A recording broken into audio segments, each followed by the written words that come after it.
Hi friends, అందరు ఎలా ఉన్నారు? అందరు బాగుండాలి. Welcome back to my channel. నేను ఇవాళ వచ్చేసి మా తెలంగాణ స్టైల్లో సర్వపిండి పెట్టాను. చూడండి ఏ విధంగా వచ్చిందో. చాలా అంటే చాలా బాగా వచ్చింది. సర్వపిండిని కొంతమంది కొన్ని రకాలుగా చేస్తారు, అందరూ ఒక్క తిరుగా చేయరు కదా. నేనైతే మా స్టైల్లో నేను చేశాను. చూడండి ఏ విధంగా వచ్చిందో. చాలా అంటే చాలా బాగా వచ్చింది. తప్పకుండా మీరు కూడా ట్రై చేయండి. ఎలా వచ్చిందో కామెంట్ చేయండి. ముందుగా మనం ప్రాసెస్లోకి వెళ్ళిపోదామండి. ఫస్ట్ ఒక గిన్నె తీసుకొని అందులోకి ఒక 3 కప్పుల బియ్యం పిండి తీసుకున్నాను. మన ఇంట్లో సంఖ్యను బట్టి, మనం తినే దాన్ని బట్టి పిండి ఎక్కువ తీసుకుంటే ఎక్కువ తీసుకోవచ్చు, తక్కువ అయితే తక్కువ తీసుకోవచ్చు. ఇందులోకి నేను టీ స్పూన్నరంతా ఉప్పు వేసుకున్నాను, సాల్ట్ వేసుకున్నానండి. రుచికి సరిపడే వేసుకోవాలి. ఇందులో కొంచెం జీలకర్ర యాడ్ చేసుకున్నాను.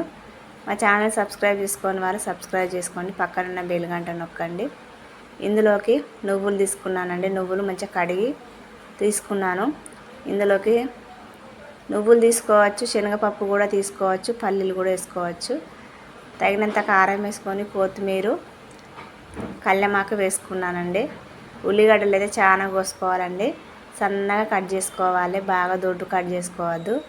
ఉల్లిగడ్డలు చాలా కట్ చేసుకొని వేసుకుంటే మనం తినేటప్పుడు పంట కింద పడితే చాలా అంటే చాలా బాగుంటాయి. ఇందులోకి నేను ఎల్లిగడ్డ ముద్ద దంచి వేసుకున్నానండి. దీన్ని అక్కముక్క దంచేసుకోవాలి. వక్కలు వక్కలు ఉండేటట్టు దంచేసుకొని దీంట్లో సరిపడా వాటర్ పోసుకొని మంచిగా ఇదంతా మిక్స్ అయ్యి కావాలండి. మంచిగా కలుపుకోవాలి. కలుపుకొని ఇందులోకి తగినన్ని వాటర్ పోసుకోవాలండి.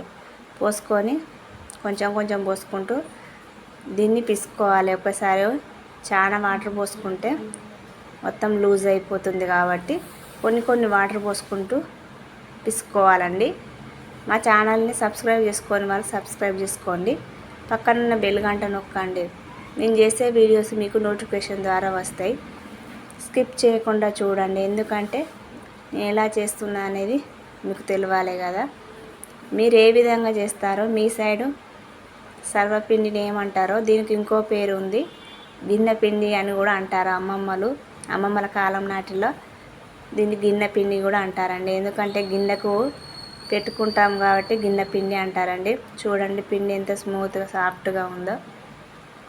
ఈ విధంగా వచ్చేటట్టు పిసుకోవాలండి. ఇందులో కొంతమంది కావాలనుకుంటే కలర్ కోసం పసుపు కూడా యాడ్ చేసుకోవచ్చు, కానీ నేనైతే పసుపు తీసుకోలేదండి. చూడండి నేను తీసుకున్న పిండి 2 ముద్దలైంది. మన సర్వపిండి పెట్టుకునేటప్పుడు ఇలాంటి పెద్దగా వెడల్పు గిన్నె తీసుకోవాలండి. ఎందుకంటే మనం నూనె కూడా చాలా పోసుకోవాలి. మంచిగా వెడల్పుగా మంచిగా దానికంతా అంటించుకోవాలి.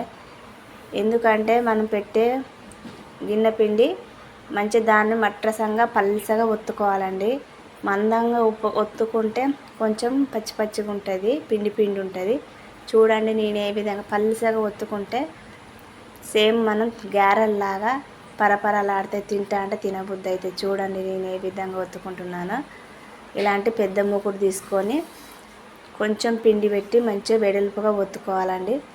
మీరు ఏ విధంగా చేస్తారో ఖచ్చితంగా కామెంట్ చేయండి. ఎలా వచ్చిందో కామెంట్ చేయండి మీరు ట్రై చేసి. ఇది అందరికీ తెలిసిన విషయమే, అందరు ఒక్కో తీరుగా చేస్తారు.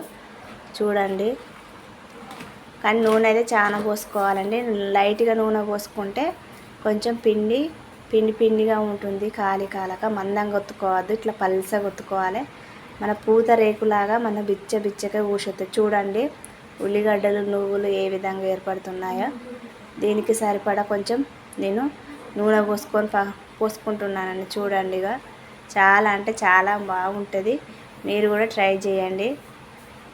మొత్తం నూనెను పోసినాక కొంతమంది దీంట్లో హోల్స్ పెడతారు. హోల్స్ పెట్టకున్నా పర్వాలేదండి, హోల్స్ పెట్టకున్నా ఏం కాదు. దీన్ని మంచిగా వెడల్పు గిన్నె తీసుకొని ఇట్లా ఒత్తుకొని మనం గ్యాస్ సిమ్లో పెట్టుకోవాలి.